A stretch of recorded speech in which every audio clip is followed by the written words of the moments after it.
Hey guys, welcome to this video lecture series on the subject of energy technology. I'm Harsh Panchal, Assistant Professor in Chemical Engineering Department of LJ Institute of Engineering and Technology. Here in this video, we are going to start a new chapter in the segment of non-conventional sources of energy, and that is geothermal energy. So let's get started. Well, this geothermal energy holds greatest amount of energy potential among other non-conventional sources of energy. But it is least explored because of lack in availability of technology. That means at present we do not have specific type of technology that we can utilize to convert this geothermal energy to its maximum potential. But nevertheless, we do have some of the technologies to convert this geothermal energy into more useful form of energy such as heat energy or electricity. Well, throughout this chapter, we are going to see some of the technologies. So let's get started. Well, the word geo means earth and thermal means heat energy. So combinedly, both geothermal means heat energy associated with earth. So one natural question comes that where and how does this earth get its energy? Well, in order to understand this, we need to go deep inside the earth crust. Here in this image, you can see that the core of earth is being made up of lava or magma. This magma continuously building up because of tectonic activities and radiation. So this magma transfer its heat energy to nearby rocks, and this rock convert and transfer this heat energy to the groundwater. So this groundwater converts into steam and reaches the earth's surface. This is what we know as geothermal energy. Here in this animation, you can see that how this hot magma transfer its energy to nearby rocks, and grounded water which is in immediate contact with this rock converts into steam. This steam is then reaches the earth's surface in the form of hot water or the steam. And we can utilize this steam or hot water or this mixture of both for the different purposes such as space heating or the generation of power. Well, this geothermal energy is being divided into different resources. There are 5 different categories on which we can classify this geothermal resources as hydrothermal convective systems. Well, this hydrothermal convective system can further be classified into 2 categories as liquid dominating system, which is also known as the wet field, or vapor dominating system, which is also known as the dry field. And lastly, we have water systems. Then we have next classification in the form of geopressured energy, which is being followed by hot rock or the petrothermal energy. Well, this energy is being followed by different magma, and lastly we have volcanoes. So this was the classification of resources in the geothermal energy. I hope by now you can understand what is the geothermal energy and what we are going to discuss throughout in this chapter. So let's start the discussion with hydrothermal convective systems.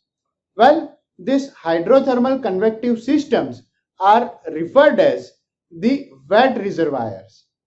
These wet reservoirs are at the moderate depth in the earth's surface.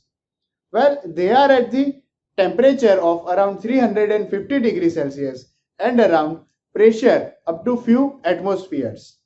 So this hydrothermal convective system represent only a small fraction of total geothermal energy.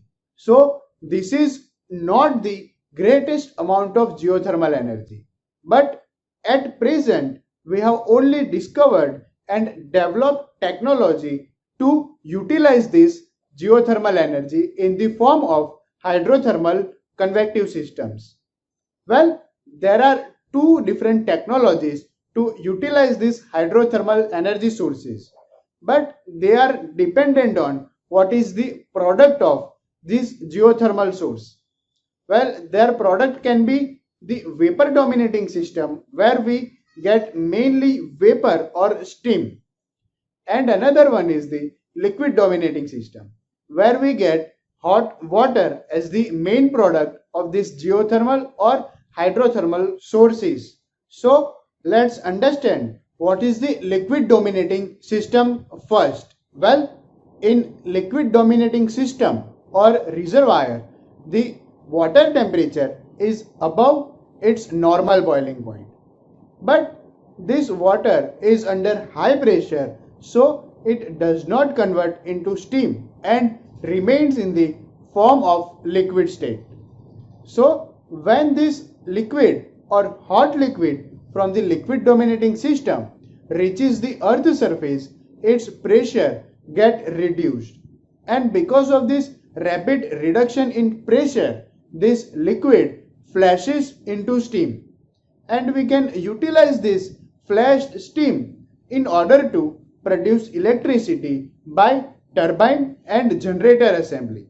Well, basically there are two different methods to utilize these hydrothermal convective systems, as the flashed cycle system and the second one is binary systems. Well, both the system utilize the hot water, so that they are named as liquid dominating system, since their main product is liquid or hot water. So let's understand how one typical flashed steam system works and how it converts this geothermal energy or heat into the electricity. Well, here in this animation you can see that how we are converting this hot liquid or the hot steam coming out of liquid dominating system in order to produce electricity by means of generator and turbine assembly. Well, we are flashing this hot liquid into one flashed separator.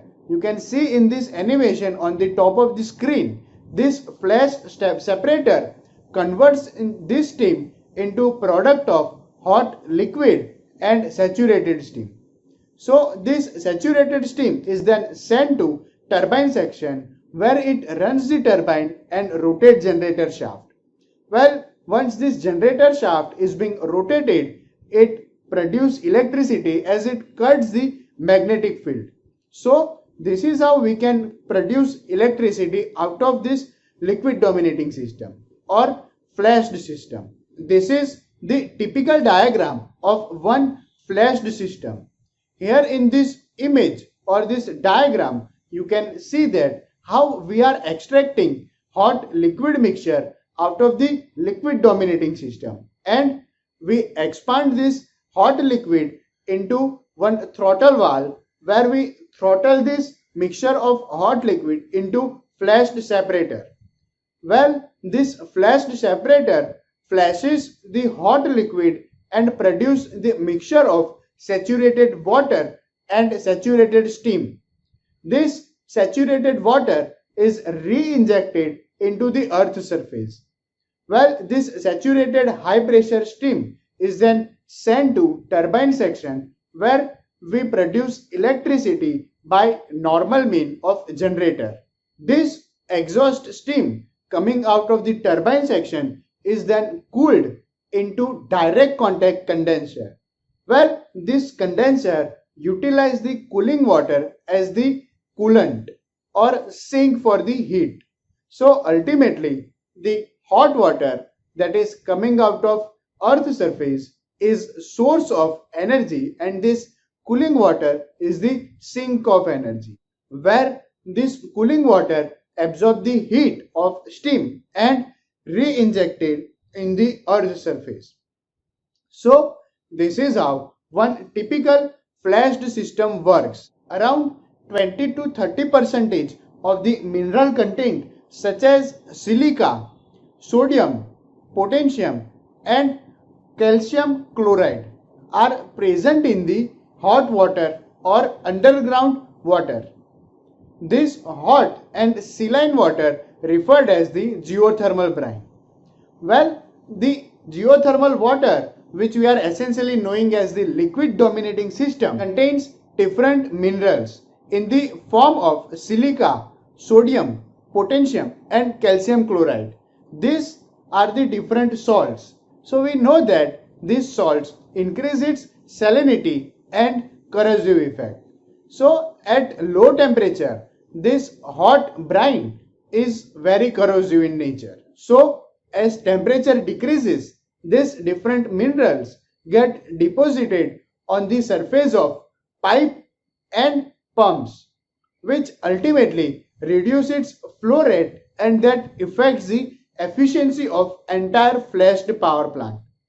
Well, this is the biggest problem or biggest engineering problem that is associated with flashed systems. Well, there are different technologies and methods to overcome this problem associated with flashed system. Well, this hot water coming out of the flashed separator can be utilized for space heating, which is also one utility or one application of this flashed system. So this was all the detail about the flashed steam system. This flashed steam system is very important for the exam point of view. Well, it is not that much difficult to understand this by means of the diagram. As you can see in this diagram, what we are doing is we are extracting hot water from the earth surface and flashes it into flash separator, where we produce hot steam. That steam is then utilized to run turbine and generator in order to produce electricity. So this is what the main working of flashed system. Then we need to discuss some of the problems associated with this flash system. Well, the main problem is that it contains around 20 to 30% of different minerals such as calcium or sodium. Well, these materials or minerals mainly known as the salt, which increases the corrosivity of this brine. So this is what all you need to discuss when this flashed system is being asked with proper diagram of flashed system. Well, whatever problem we have faced in this flashed system will overcome in the next system, that is binary system. So in the next video, we will be discussing about this binary system, and we will discuss some of the geopressured energy, and we will discuss about the hot dry rocks, which is also very important question for the exam point of view. And we will conclude this chapter by the application and advantages and disadvantages of this geothermal energy. So till then, keep watching, keep learning. Thank you.